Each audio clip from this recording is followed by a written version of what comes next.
All right, I'm going to walk you through the steps to set up your tool path so you can cut out your part for your CNC project. So you'll have your model created within Fusion 360. You'll want to then go over here and select the manufacturing tools. Once you're in the manufacturing tools, the first thing that we're going to do is create a setup. So I'm going to click the little drop down under setup, and I'm going to click to create a new setup. Once you have the new setup created, you're going to want to make sure you have an operation type. We're going to be doing a milling operation, so make sure you have milling selected. Under orientation, you're probably going to want to change this and make sure that your X, Y, and Z coordinates are in the correct spot relative to your model. And so I'm going to go ahead and click select X and Y axis. And so when I do that, it gives me a pop-up here that allows me to select the X axis. And so I'll click on this edge to make that the X axis, and I'll click on this edge to make it the Y axis. I'll also then, under stock point, select where I want the origin to be. So I'll go ahead and click box point, and I'll click on this point right here. One thing that you can notice from this is our Y axis is going in the wrong direction. And so I'll come over here to my checkbox and say flip Y. And once I have that created correctly, I have my Y and my X axis and my Z axis located. You're ready to move on to the next tab in the setup menu. So within the setup menu, the next tab is the stock. So the stock is the size of material that you're going to want to cut out. In this case, it's putting a 400th offset on each side of the stock. And so for this example, I'm just going to change that to 0 so we have no offset from the stock. And so if I put a 1-inch offset on the bottom, notice how it makes the stock 1 inch thicker.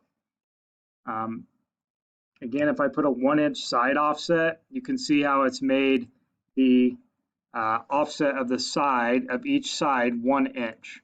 And so again, for this case, we're going to make it 0.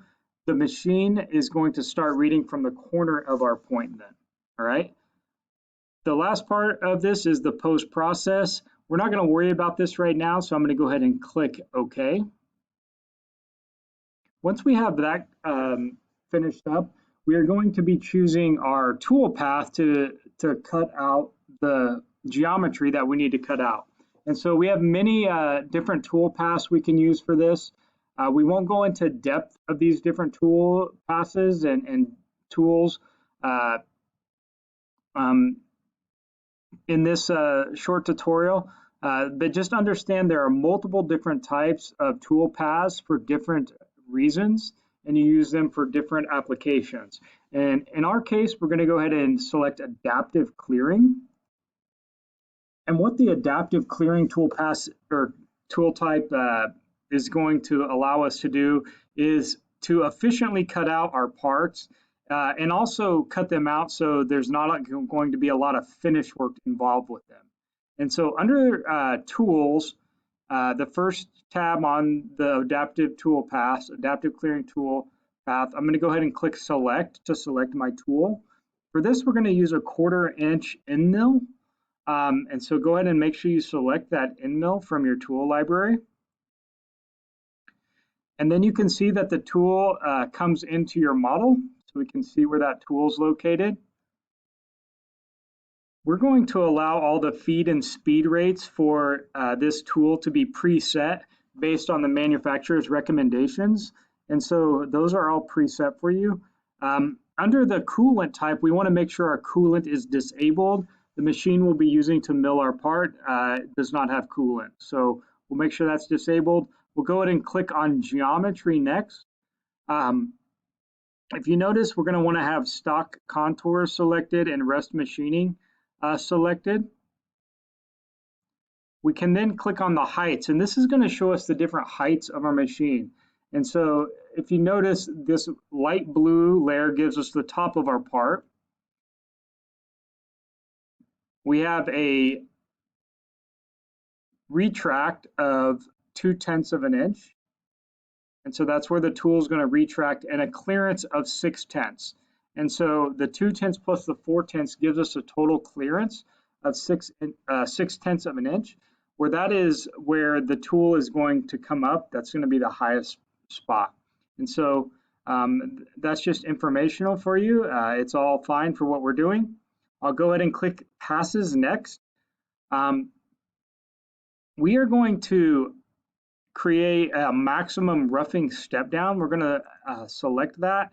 And what we're going to do for this maximum roughing step down is we're going to change that from, I believe it's like almost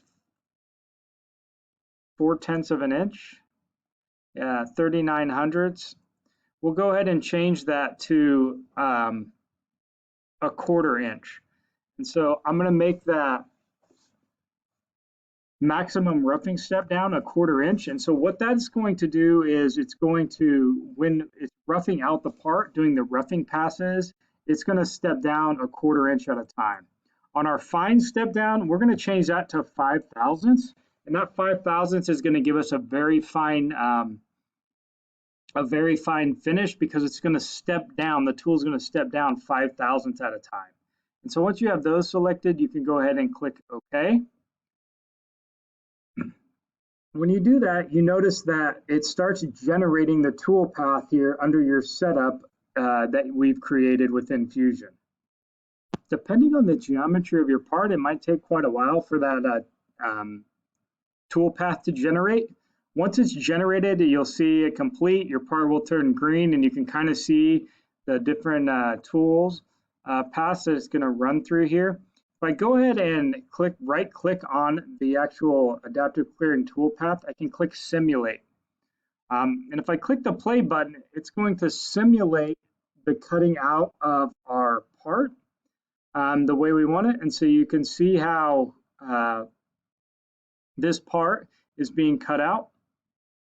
You can speed it up with the speed tools here. And really, this is just to give you an idea about how the operations are going to work with your part.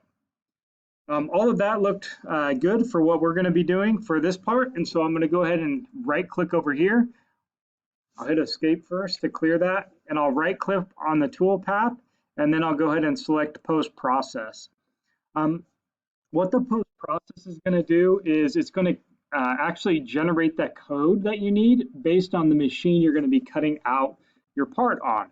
And so under post here, you're going to want to come in and select the post from the library, and you're going to want to make sure you have the Inventables Carvey CPS selected for our post processor, because that's the machine we're going to be cutting this out on.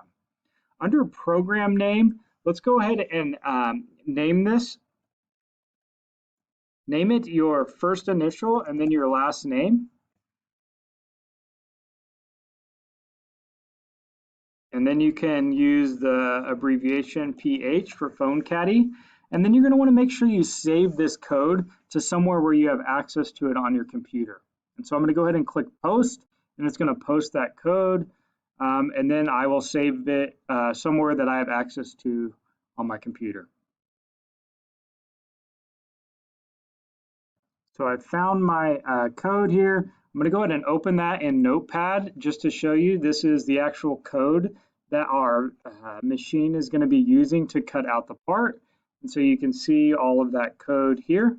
And that's how you get your CNC project set up so that you're able to cut it out with our CNC milling machine.